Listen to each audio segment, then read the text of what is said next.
Hello guys, welcome in the new video. In this video we're gonna talk about prose and its types. तो सबसे पहले हम ये समझते हैं कि प्रोज होता क्या है. सो एनीथिंग स्पोकन और written but that is not poetry, जो कि पोएट्री ना हो is called prose. Okay, so poetry आपको पता है, set of words written in rhythmic manner, it has its own metre, is called poetry. Poetry काफी brief होती है और पोएट्री जो होता है वो स्ट्रेट फॉरवर्ड नहीं होता, वो इनडायरेक्ट होता है. इनडायरेक्ट किसी पर्टिकुलर चीज को हिट कर रहा होता है, किसी पर्टिकुलर फीलिंग, किसी चीज को एक्सप्रेस कर रहा होता है इनडायरेक्टली. प्रोज बहुत डायरेक्ट होता है, कुछ ज्यादा घुमाना नहीं. तो प्रोज की डेफिनेशंस क्या होती हैं? स्टोरी हो गया आपका, नोवेल हो गया आपका, या फिर कोई भी article, book, anything which is spoken और written but that is not a poetry is called prose. Okay, so अब देखते हैं प्रोज के टाइप. तो प्रोज के हम टाइप देखते हैं. तो आपके प्रोज के टाइप्स क्या क्या है, पहले पे आते हैं. फर्स्ट टाइप है प्रोज का narrative prose. Now what is called a narrative prose? So while interpreting a text you need to identify what type of prose that particular text is. Until you identify it, you can't write your analysis. तो जब तक आप identify नहीं करोगे कि वो pros वो है कौन सा टाइप, उसकी टाइप क्या है प्रोज की, उसका क्या कहते हैं, उसमें कौन कौन सी लिटरेरी डिवाइसेस यूज की गई है, उसमें कौन कौन सी थीम्स हैं, तब तक आप इंटरप्रिटेशन करके आप करोगे भी क्या? You do interpretation, you read the text, but you can't write your own analysis. Why? Because you don't know what to write.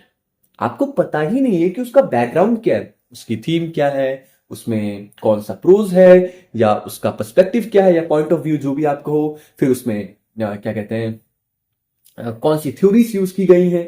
तो जब तक आप इन चीजों को समझोगे नहीं, you can't right your own analysis. तो एनालिसिस लिखने से पहले आपको समझना होगा हर एक बेसिक या कंपोनेंट्स, जितने भी कंपोनेंट्स हैं हमारे लिटरेचर के, वो सारे कंपोनेंट्स आपको बताऊंगा, उसके बाद एनालिसिस करेंगे, ताकि आपको एग्जैक्टली समझ में आए कि इनका यूज कहां पे होता है. आपने पूरे कॉलेज में क्या किया भूल जाओ, 30 दिन में मैं आपका पूरा कॉलेज कंप्लीट करवा दूंगा. तो देखो नैरेटिव प्रोज क्या होता है, इसकी डेफिनेशन आप देख सकते हो. एक सेकंड में जरा डीएनडी लगा दो. तो इसकी आप डेफिनेशन देख सकते हो.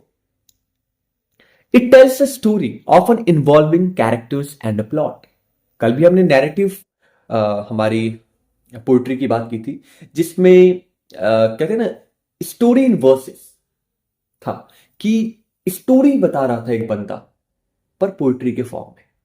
पर यहां पे क्या है, यहां पे पोइट्री नहीं है, यहां पे पूरा स्ट्रेट फॉरवर्ड है, यहां पे कुछ घुमा नहीं रहा. कल इनडायरेक्ट था, कल जो मैंने वीडियो में आपको एक पोएम बताई थी वो इनडायरेक्ट था, पोएम बताई थी, पोइट्री जो भी है वो इनडायरेक्ट था. पर ये इनडायरेक्ट नहीं है, it is totally direct, hitting what it wants to hit that particular context. So it tells a story often involving characters and plot. For example Harry Potter and the sorcerer's stone. क्या है उसमें? Direct story है, उसमें characters हैं, plots हैं, simple, कुछ घुमाना नहीं, कुछ भी नहीं, सिंपल है. कोई भी स्टोरी जिसमें कैरेक्टर्स हैं, प्लॉट्स हैं, ओके, वो नैरेटिव आपका प्रोज हो गया. उसके बाद the hobbit bye J.R.R. Tolkien, आपने देखा ही होगा, हॉबिट मूवी भी देखी होगी. फिर द ग्रेट गैट्सबी, स्टोरी बता रहा है, कुछ भी समझने की जरूरत नहीं है इसमें. कोई भी ऐसी मूवी जिसमें कैरेक्टर्स हो, जिसमें एक स्टोरी हो, वो एक नैरेटिव प्रोज होगा. नेक्स्ट पे आते हैं हम, डिस्क्रिप्टिव प्रोज. अब इसको समझने के लिए ज्यादा कुछ समझना नहीं है, कौन सा प्रोज होता है. डिस्क्रिप्टिव प्रोज नाम से समझ जाओगे. Focuses on creating vivid images bye describing scenes, objects और इवेंट्स.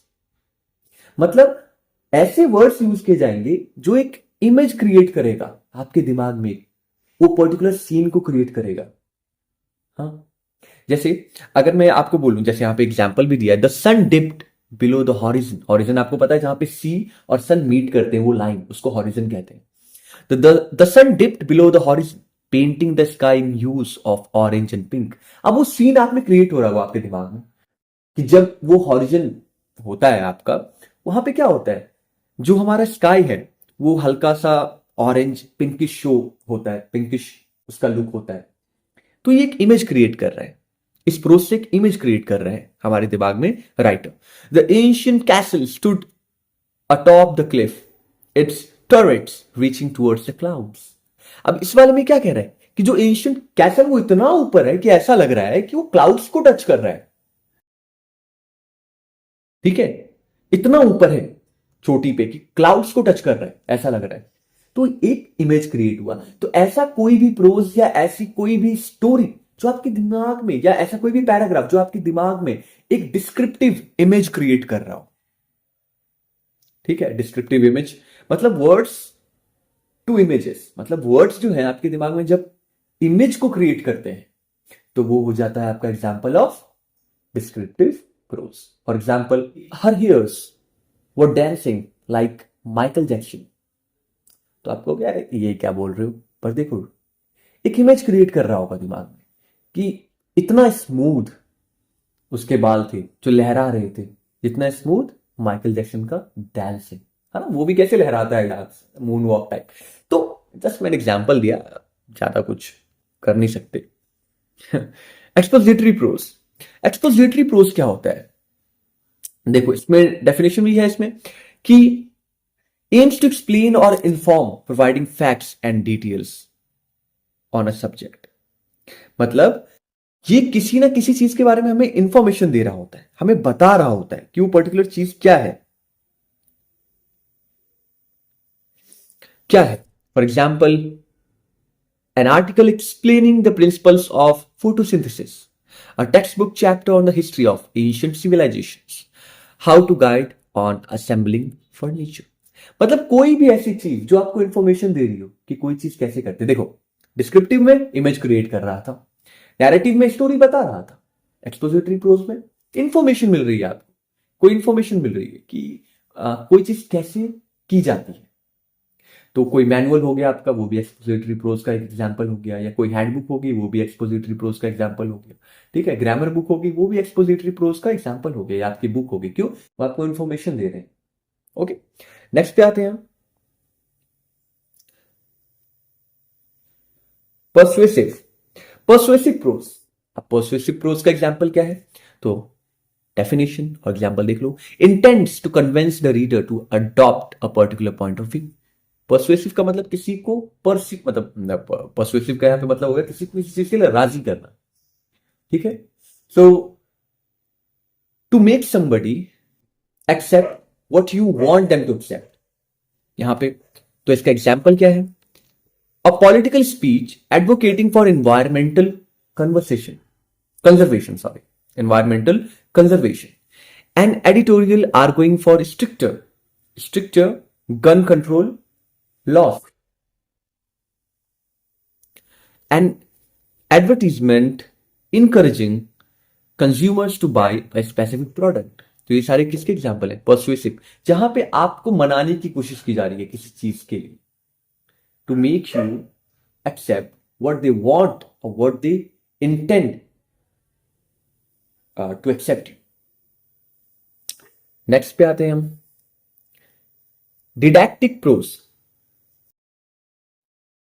डिडैक्टिक प्रोज क्या होते हैं, तो कोई भी ऐसी चीज, कोई भी ऐसा प्रोज जो एजुकेशनल पर्पस के लिए लिखा गया हो, जो आपको कुछ कुछ को मॉरल वैल्यू सिखा रहा हो या टीच कर रहा हो आपको कुछ। सो डेफिनेशन इसकी क्या है, educational in nature, providing instructional information. तो अगर आपको कोई ऐसा प्रोज जो आपको एजुकेशनल तो हो ही गया नेचर में, और आपको इंस्ट्रक्शन दे रहा हो कि आपको क्या करना चाहिए, टीचिंग्स। अब कंफ्यूज मत होना उसमें एक्सपोजिटरी प्रोज और इसमें। ठीक है, इसका क्या होगा, इसका नेचर एजुकेशनल होगा। एक्सपोजिटरी प्रोज में मैनुअल भी आ जाता है जिसका नेचर एजुकेशनल नहीं, सिर्फ इंफॉर्मेशन देना होता है। ठीक है, तो डेफिनेशन है इसमें। अब इसका एग्जाम्पल देखो, manuals guiding users on how to operate a new gadget. ठीक है, a textbook chapter explaining mathematical concepts, educational है नेचर में, ये भी एजुकेशनल है नेचर में। उसके बाद an online tutorial teaching coding basics. तो एक्सपोजिटरी प्रोज भी हो सकता है वो, और डिडैक्टिक भी हो सकता है, पर जरूरी नहीं है कि सारे एक्सपोजिटरी प्रोज जो हो आपको डिडैक्टिक हो नेचर में। ओके, ये आप धीरे धीरे जब हम टेक्स्ट पढ़ेंगे तो आपको समझ में आ जाएगा। नेक्स्ट पे आते हैं, एपिस्टलरी प्रोज, एपिस्टलरी प्रोज क्या होते हैं? तो डेफिनेशन सिंपल है, written in the form of letters offering a personal perspective. ये एक ग्रुप ऑफ लेटर्स से बना हुआ एक पर्टिकुलर बुक होगा आपका, या इन फॉर्म ऑफ लेटर्स लिखा होगा ये।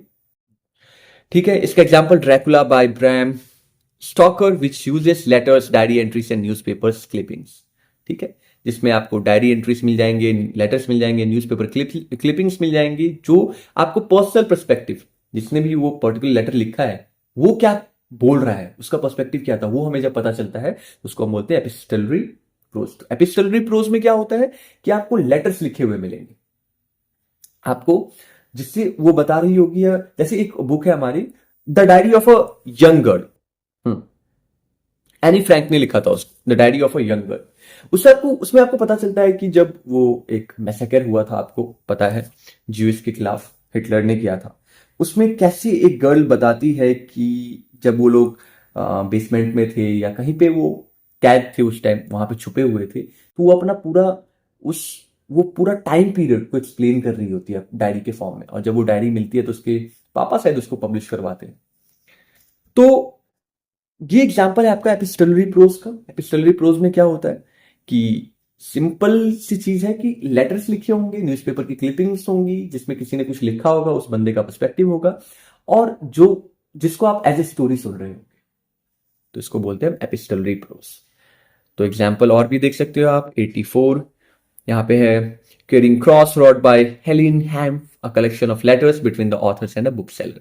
फिर the colour purple by Alice Walker, written as letters between the main characters. Okay,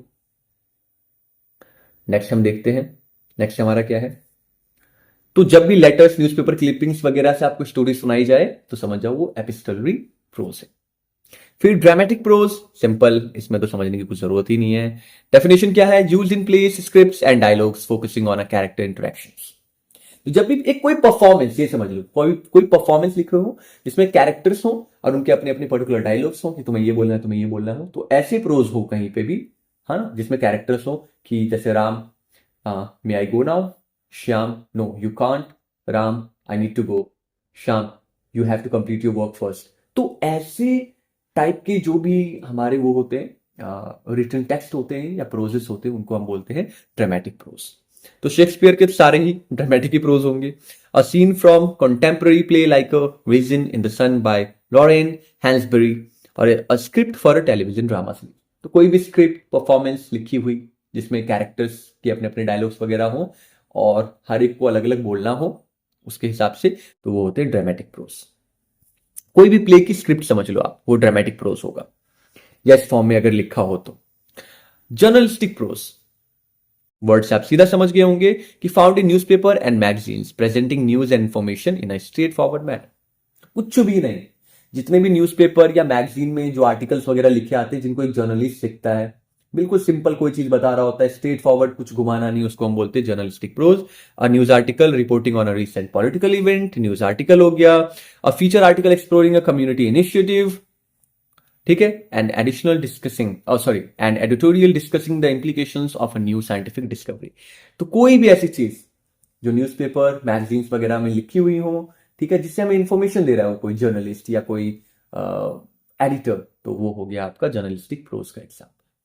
Thank you guys. If you like the video, please like it and subscribe my channel, share it, and please stick with me so you can get new videos on literature and can get you better in this particular field. Thank you. Have a nice day.